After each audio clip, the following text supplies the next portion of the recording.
우리는 세상을 살아가는 동안에 여러 가지 어려운 일들을 마주하게 됩니다.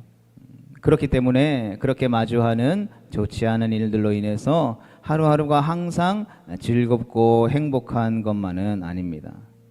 그렇다고 해서 괴로운 일을 잘 받아들이지도 못하는 것 같습니다. 사람들은 다른 사람에게 생긴 힘들고 괴로운 일에는 그럴 만한 이유가 있다라고 생각하지만 자기에게 일어난 힘든 일이나 어렵고 괴로운 일들은 받아들이기 어려워하죠.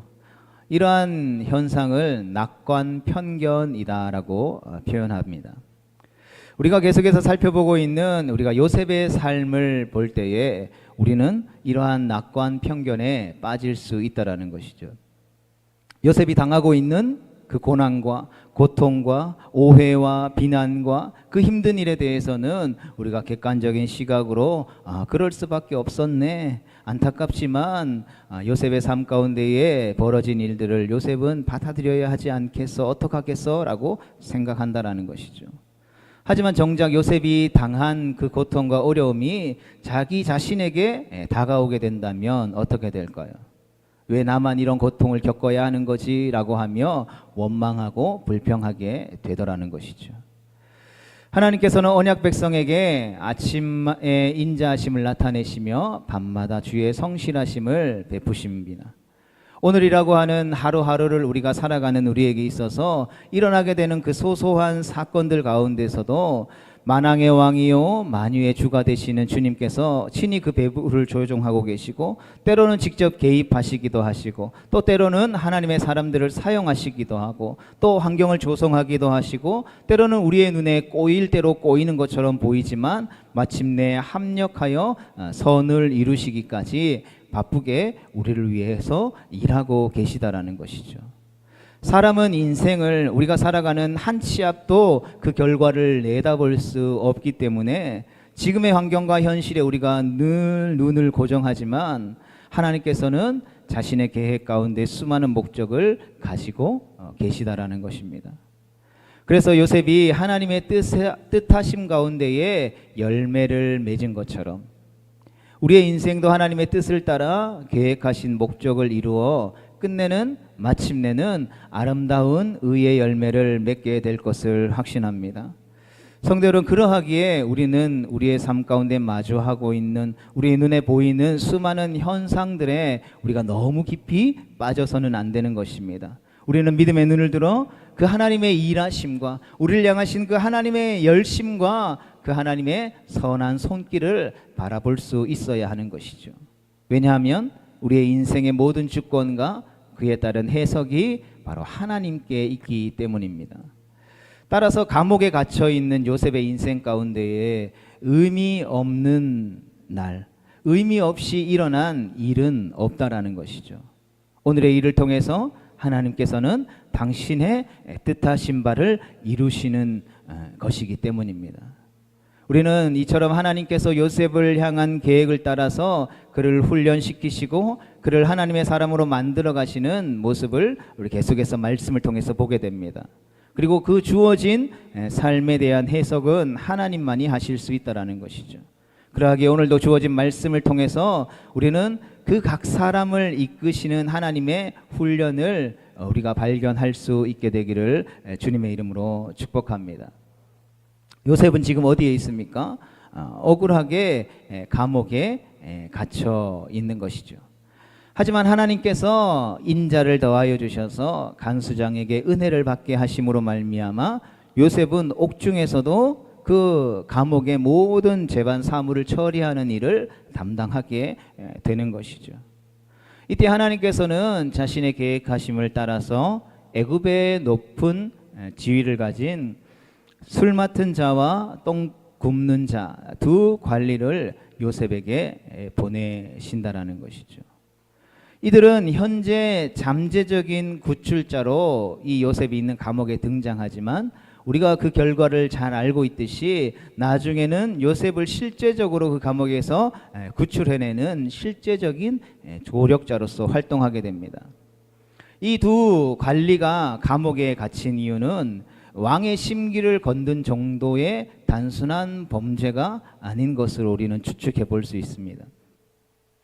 가장 최측근으로서 고위직에 있으면서 왕 옆에서 술을 따르고 또 왕이 먹는 빵을 관리하는 관리는 왕의 목숨과 관련된 일을 하는 사람이었던 것으로 보아 우리가 이들이 감옥에 들어온 이유는 바로 영모의 사건과 관련이 있었을 것이다라고 추측할 수 있었던 것이죠. 당시 대제국의 왕궁에는 외부에서 오는 외세의 침략이 위협이 아니라 그 내부에서 일어나는 권력 다툼으로 인한 암살, 배신 뭐 이런 것들이 더욱더 위협이었다라는 것이죠. 그리고 떡을 굽는 이 관원장은 단순히 떡을 만드는 사람이 아니라 왕이 먹는 음식을 관리하는 사람으로서 왕에게 가장 신임을 받는 사람이었던 것이죠. 마치 왕에게 바치는 음식을 먼저 맛보는 우리나라의 옛날 그 기미상궁과도 같은 역할을 담당했습니다. 뭐 당시에 냉장고도 없었고 중동 지방은 매우 뜨거운 기후였잖아요. 그렇기 때문에 음식에 독이 들거나 상한 음식을 왕이 먹게 된다면 왕의 건강이 악화되거나 나아가서는 죽음을 당할 수도 있었기 때문에 이 빵을 만드는 빵을 굽는 사람의 맡은 일은 매우 중요한 일이었다라는 것이죠. 또 술 맡은 관원장은 잔치가 있거나 연회가 베풀어지면 이 일을 주관하는 사람인 것이죠. 오늘날로 치면 의전 비서관이라고 할 수 있겠습니다. 뭐 대제국을 다스리는 왕이었기 때문에 수많은 사람들이 오고 가고 또 그 수많은 사람들과 함께 음식을 나누고 또 그 잔치를 베푸는 것은 왕에게 있어서 그 나라를 관리하고 통치하며 권위를 세우는 일에 매우 중요한 일이었다라는 것이죠. 이 두 관리가 어떠한 영모 사건이 관련되어 있었는지는 모르겠지만 나중에 한 명은 직결로 처형을 받은 것을 볼 때에 이 일이 결코 사소한 일은 아니었다라는 것이 분명할 것입니다. 이 두 명의 고위 관리는 이 영모 사건으로 감옥에 있었지만 구체적으로 죄목이 밝혀지거나 확정되지는 않았기 때문에 성경은 친히 대장이 요셉에게 그들을 수종들게 하며 요셉이 그들을 섬겼다라고 오늘 본문 앞절인 4절 말씀에 기록하고 있습니다. 이때 친히 대장인 보디발이 이와 같은 고위직 관료를 요셉에게 맡긴 것을 보면 그는 분명히 우리가 지난 말씀을 통해서 살펴보았던 것처럼 자기 아내가 요셉을 모함했던 말을 고지고대로 다 믿은 것은 아니라는 것을 우리가 알 수 있습니다. 나아가 요셉을 향한 신뢰가 여전히 그대로였다라는 것을 우리는 알 수 있는 것이죠.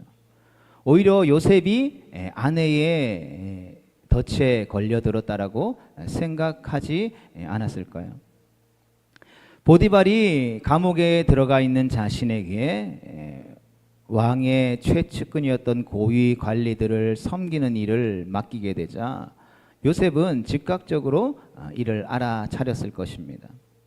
무엇을 요셉은 알아차렸을까요? 그것은 바로 자기의 주인이 여전히 자신을 신뢰하고 있다라는 사실을 알아차렸다라는 것이죠. 그리고 이를 통해 요셉은 하나님의 손길이 여전히 이 감옥 가운데에서도 나와 함께 하고 있다라는 것을 느꼈을 것입니다.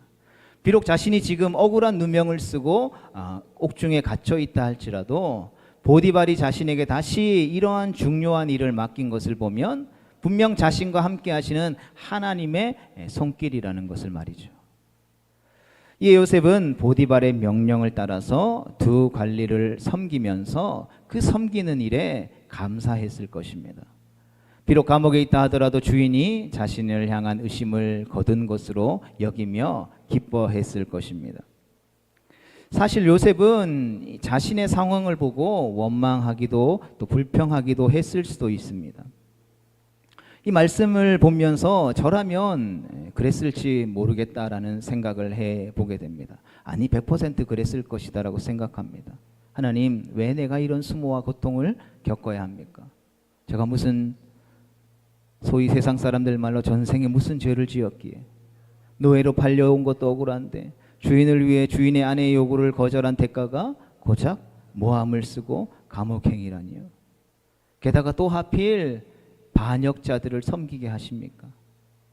그들과 혹시 친해지고 함께 있다가 저도 봉변을 당하는 것은 아닐까요? 하나님 억울합니다. 하나님의 사람이라고 하나님의 꿈을 꾸게 하셨으면서 어떻게 나를 이렇게 대우하십니까? 라고. 여러분, 이러한 우리의 불평과 불만과 질문 앞에 하나님은 뭐라고 대답하실까요? 우리가 마주하고 우리가 마주하게 될 인생길 앞에서 꼬일 대로 꼬인 인생길에서 해주실 대답 말입니다. 하나님은 그러한 우리들을 향하여서 내가 너를 여전히 사랑하며 너를 향한 계획을 가지고 있으며 너를 향한 하나님의 계획을 열심히 이루어가고 있단다라고 말씀해 주시지 않을까요? 이러한 하나님의 인자하심은 보디발의 행동을 통해서 구체적으로 드러나게 되죠. 요셉은 아버지의 사랑을 독차지했을 때도, 혼자서 먼 곳에 아버지의 심부름으로 보내졌을 때도, 종으로 팔려가는 도중에도, 노예로 살 때도, 주인의 아내의 유혹에 억울하게 누명을 쓰고 감옥에 갇혔을 때도 그는 하나님을 원망할 수, 하나님을 불평할 수 없었다라는 것이죠. 왜냐하면 그 모든 순간순간에 하나님께서 늘 요셉과 함께 하셨기 때문입니다. 여러분, 이스라엘 백성들이 430년 동안 종되었던 애굽을 출애굽하고 난 후에 하나님께 가장 많이 한 행동이 무엇입니까? 우리가 주일 저녁에 되면 지금 민수기의 말씀을 살펴보고 있는데 딱 그 부분을 살펴보고 있죠. 그것은 바로 원망과 불평이었다라는 것입니다. 우리가 생각할 때 하나님께서 나의 삶에 해결되지 않는 그 문제들을 하나님의 전적인 은혜로 그 다 해결해 주셔서 내 삶이 딱 평안해졌다라고 생각하면, 그 문제로부터 자유하게 되었다라고 생각하면 우리가 다 어떻게 생각합니까? 아유, 날마다 뭐 하늘을 나는 기분이겠네. 불평 불만할 여유가 어디 있어. 하나님을 감사하고 하나님을 찬송하고 하나님이 그렇게 해결해 주시는 문제 앞에 탄탄대로를 걸어가면 되는 거 아니야? 라고 생각하겠지만, 아이러니하게도 그들 앞에 가장 많이 나타나게 된 반응과 행동은 원망과 불평이었다라는 것이죠. 그들을 인도했던 모세를 원망했고 하나님을 원망했다라는 것이죠. 그들은 자기에게 주어진 환경을 불평하면서도 책임을 또한 전가하게 됩니다. 하지만 우리가 계속해서 살펴보고 있는 요셉은 원망하지 않았다라는 것이죠. 그는 우리와 다른 사람이었습니까? 그는 특별한 은혜를 받고 태어난 사람이었습니까? 그렇지 않다라는 것이죠. 요셉은 자신이 하나님을 믿기에, 하나님이 자신과 함께함을 믿기에, 그분의 인자하심의 은혜가 때마다 주어짐을 기억하고 알았기에 결코 원망하지 않은 것이 아니라, 불평하지 않은 것이 아니라 원망과 불평을 할 수 없었다라는 것입니다. 무엇이 그를 이토록 단단하게 만들었을까요? 무엇 때문에? 지금 요셉의 나이는 고작 해봐야 20대 초반이었다라는 것이죠. 무엇 때문에 그는 그 젊은 나이에 이토록 성숙할 수 있었을까요? 그것은 바로 요셉 자신이 하나님으로부터 어떠한 부르심을 받았는지, 그리고 자신이 살아가는 삶의 목적이 무엇인지를 분명히 알았고 믿고 있었기 때문이라는 것입니다. 그런 면에서 요셉은 꿈의 사람이라고 칭하는 것이 마땅한 줄로 믿습니다. 다만 요셉이 꾸었던 꿈은 우리가 보통 자면서 코 골면서 꾸는 그런 꿈이 아니었죠. 요셉이 꾸었던 꿈은 하나님의 계시였다라는 것입니다. 하나님의 말씀이었다라는 것이죠. 그래서 요셉은 하나님의 계시의 말씀을 밝히 드러내는 사람이었다라는 것이죠. 즉 자기가 하나님의 말씀을 전하는 선지자로서 부름받았다라는 사실을 분명히 알고 있었고, 하나님께서 자신에게 주신 특별한 사명을 이해하고 있었다라는 것이죠. 그러하기에 앞에서 인도하시고 뒤에서 지키고 계시는 하나님의 특별한 보호하심을 늘 신뢰했던 것입니다. 그러므로 우리의 삶 가운데에서도 원망을 제거하는 방법, 불평을 제거하는 방법은 바로 우리 각자 한 사람 한 사람을 향한 그 하나님의 부르심을 기억하는 것이라 할 수 있을 것입니다. 성도 여러분, 그렇다면 우리는 어떤 부르심을 받았습니까? 먼저 우리는 죄의 종에서 하나님의 자녀로 부르심 받은 줄로 믿습니다. 하나님께서 죄와 사망의 권세 가운데에 놓여있는 우리를 향하여서 하나님의 복음을 듣게 하셨고, 그 복음에 반응함으로 말미암아 주 예수 그리스도를 나의 구주로 영접함으로 말미암아 하나님의 자녀가 되는 권세를 누리도록 하셨고, 그 은혜 아래, 그 권세 아래 우리가 그 부르심 아래 오늘 이 자리에 나와 예배하는 줄로 믿습니다. 또한 우리의 각자의 삶에 맡은 일을 통해서 부르심을 받았죠. 가정에서는 부모로서, 또 아내와 남편으로서, 또 허락하신 생업과 직장의 자리에서는 맡겨진 그 일의 담당자로서, 저는 산동교회라는 공동체의 목사로서, 또 우리 친구들은 산동초등학교의 학생으로, 양포초등학교의 학생으로, 산동중학교의 학생으로 부름받았음을 기억해야 한다라는 것이죠. 이 부르심에 응답하여서 자신의 자리와 자신의 책임이 무엇인지 깨닫고 분명히 해야만 우리의 삶 가운데에 끊임없이 마주하는 그 불평과 원망을 물리치고 승리하는 하나님의 거룩한 백성으로 살아갈 수 있게 되어지는 것입니다. 바라기 우리 모두가 그렇게 될 수 있기를 주님의 이름으로 축복합니다. 요셉은 현재의 부르심을 따라서 두 관원장을 섬기는 일에 최선을 다했기에 그들의 얼굴빛을 금방 알아볼 수 있었습니다. 간방의 꿈을 꾸고 난 그들의 얼굴은 수심으로 가득했습니다. 이 둘은 비슷하지만 전혀 다른 꿈을 꾸었는데요, 문제는 이 꿈을 해석할 자가 없었다라는 것입니다. 당시 애굽 사람들은 꿈이 자신의 앞길을 보여주는 역할을 한다라고 생각했습니다. 이렇다 보니 꿈의 내용을 봤을 때에 어느 정도 예측할 수 있었던 것으로 보입니다. 왜냐하면 자신이 관여되어 있다라고 여기는 반역 사건과 관련해서 바로의 처벌이 언제든 내려질 것으로 예상하고 있었기 때문인 것이죠.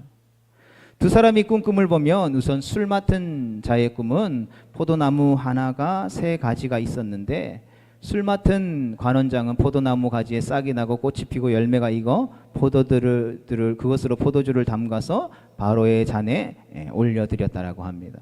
그 다음에 떡 굽는 관원장의 꿈은 흰떡 3광주리가 자기 머리 위에 있었는데, 그 중에 가장 위에 광주리에 있던 바로에게 바칠 각종 좋은 음식을 그만 새들이 와서 먹여버린 꿈을 꾸게 되죠. 이 꿈은 자신들의 운명을 보여주는 꿈이 확실했습니다. 꿈은 두 사람에게 큰 근심을 주게 되죠. 7절 말씀을 통해서 우리가 알 수 있는 것은 온종일 그들이 시무룩했다라는 것을 알 수 있습니다. 구약에서 꿈을 해석한 인물은 요셉과 다니엘이 있습니다. 언약 백성에게는 꿈을 해석할 필요가 없었기 때문이죠. 하지만 하나님을 섬기지 않는 이방의 애굽과 바벨론, 페르시아에서는 하나님의 뜻을 알릴 해석이 필요했던 것입니다. 언약 백성에게는 하나님의 영이 친히 우리의 해설자가 되어주시지만 이방인에게는 사람의 해석을 통해서 자기의 뜻을 계시하셨기 때문입니다. 말씀이 선포될 때 누구는 아멘으로 화답하여 하나님 앞에 영광을 돌리지만 그 어떤 사람들은 아무런 감동이나 감사가 일어나지 않는 것과 같습니다. 그래서 요셉은 오늘 본문 말씀에 있는 것처럼 이 꿈에 대한 해석은 하나님께 있다라는 것을 분명히 밝히고 있는 것이죠. 그런데 여기서 우리가 좀 이상한 점을 발견하게 됩니다. 해석은 하나님께 있다라는 말을 우리가 아멘으로 화답한다면 어째서 요셉은 자기에게 그 꿈을 말하라고 했던 것일까요? 성도 여러분 중에 누가 꿈을 꿨습니다. 그리고 그 꿈 이야기를 했는데 해석은 제가 하나님께 있습니다. 자, 이제 꿈을 제게 말해보세요 라고 이야기하면 말의 앞뒤가 맞지 않는 것 아닐까요?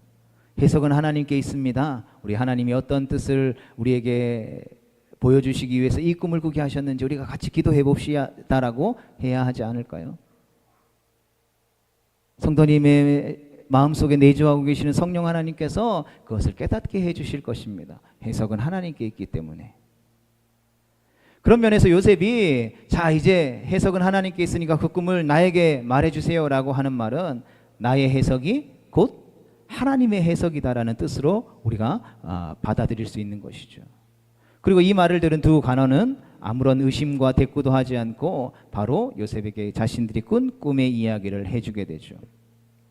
또한 술 맡은 관원장이 바로에게 요셉에 대해서 소개하는 장면을 보면 우리 41장 12절에 나와 있는데요. 그곳에 친위대장의 종된 히브리 청년이 우리와 함께 있기로 우리가 그에게 말하매 그가 우리의 꿈을 풀 때 그 꿈대로 각 사람에게 해석하더니 라고 하면서 꿈을 누가 해석한 것으로 보고하고 있습니까? 바로에게 요셉이 해석한 것으로 보고하고 있는 것이죠. 여러분, 지금 어떤 일이 일어나고 있는 것입니까? 요셉은 자신의 꿈을 통해서 말씀하시는 하나님의 선지자로서 하나님의 사람임을 자신이 분명히 하고 있는 것이죠. 성도 여러분, 이는 하나님의 사람이 하는 말은 곧 하나님께서 하시는 말이라는 것과 동의어라는 것입니다.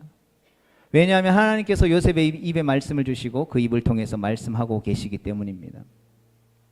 두 관원장에게 왜 이런 일이 일어나고 있는지는 모르겠지만 하나님께서 요셉을 통해서 하나님의 영광을 보여주신 것은 분명할 것입니다.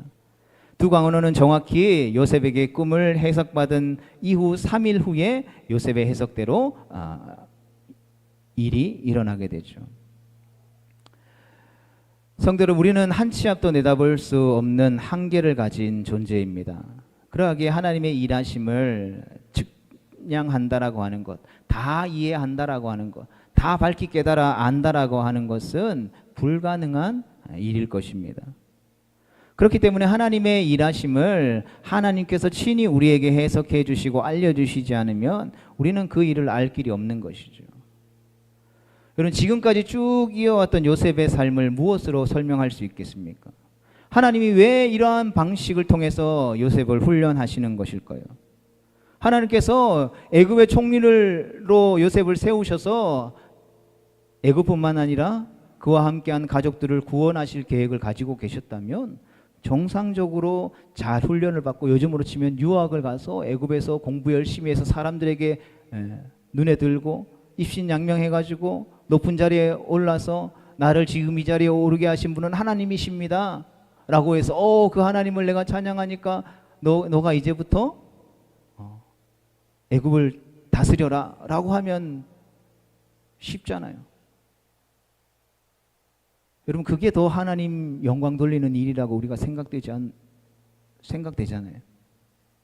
그렇게 가는 길이 더 하나님이 함께 하시는 것이다라고 생각하잖아요. 그러나 하나님은 그렇게 일하시지 않으셨다라고요. 요셉을 그렇게 인도하시지 않으셨다라니까요. 가장 위대한 하나님의 왕국을 일으켰던 다윗의 삶을 그렇게 이끄시지 않았다고요. 키도 크고 얼굴도 잘생기고 등치도 좋고 싸움도 잘하고 머리도 좋고 누가 봐도 왕이 될 만한 상으로 요셉을 부르지 않으셨다라고요. 다니엘도 마찬가지였죠. 그의 신분은 포로였다라는 것을 우리는 기억해야 합니다. 여러분, 우리의 작은 눈과 지식은 그로부터 일어나는 좁은 생각으로 그러한 하나님의 일하심과 하나님의 방법들을 해석할 길이 없다라니까요. 다만 해석은 하나님께 있을 뿐이라고 고백할 뿐이라는 것입니다. 그럼 왜 두 관원 중에 한 사람만 살아남았을까요? 둘 다 죄를 지은 것 같지만 왜 둘 중에 한 명은 살아나고 한 명은 죽었을까요?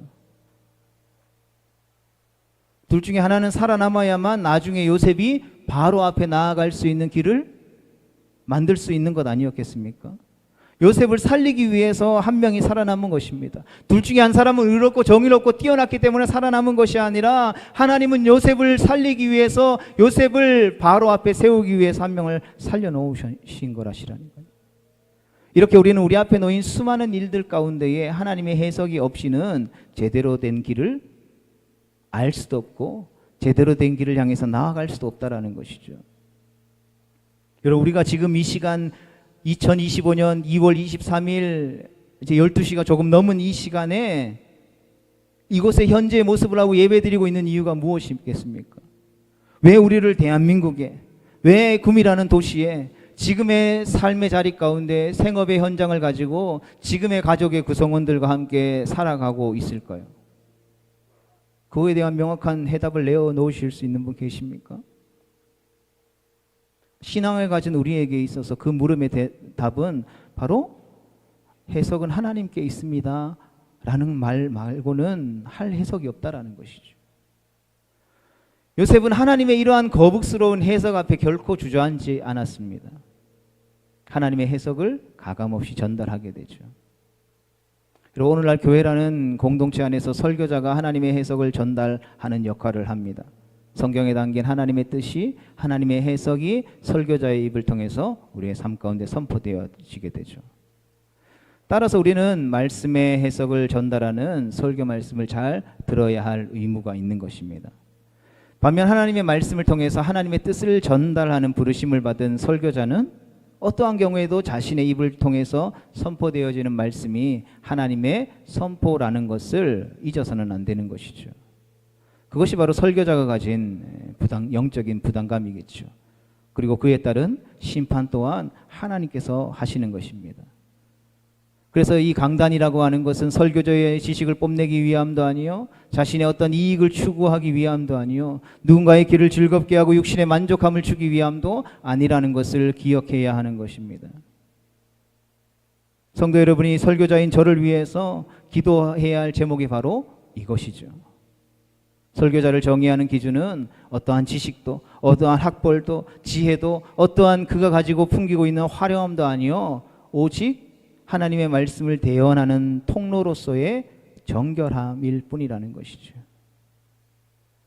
따라서 하나님의 말씀을 듣는 청중은 늘 자신의 죄에 대해서, 자신의 의무에 대해서, 자신의 책임에 대해서 책망하는 말 듣기를 거부해서는 안 되는 것입니다. 그 설교자가 정결한 하나님의 통로가 되어서 가감없이 하나님의 말씀을 전하고 있다라고 한다면, 성도는 오로지 가감없는 살아있는 진리의 말씀을 기대해야 하는 것입니다. 말씀을 전하는 자나 듣는 자 모두가 그러한 은혜 가운데 설 수 있게 되기를 주님의 이름으로 축복합니다. 성도 여러분, 말씀을 정리하면서 요셉은 하나님의 말씀을 선포하는 자로서 자신에게 주어진 말씀을 주저함 없이 모든 일을 해석하시는 하나님을 의심하지 않고 하나님의 일을 가감없이 세상을 향하여서 당시 세상의 가장 중심이라고 하고 있는 그 세상을 향해서 선포했다라는 것입니다. 오늘 이 자리 가운데 부름받은 우리도 마찬가지인 줄로 믿습니다.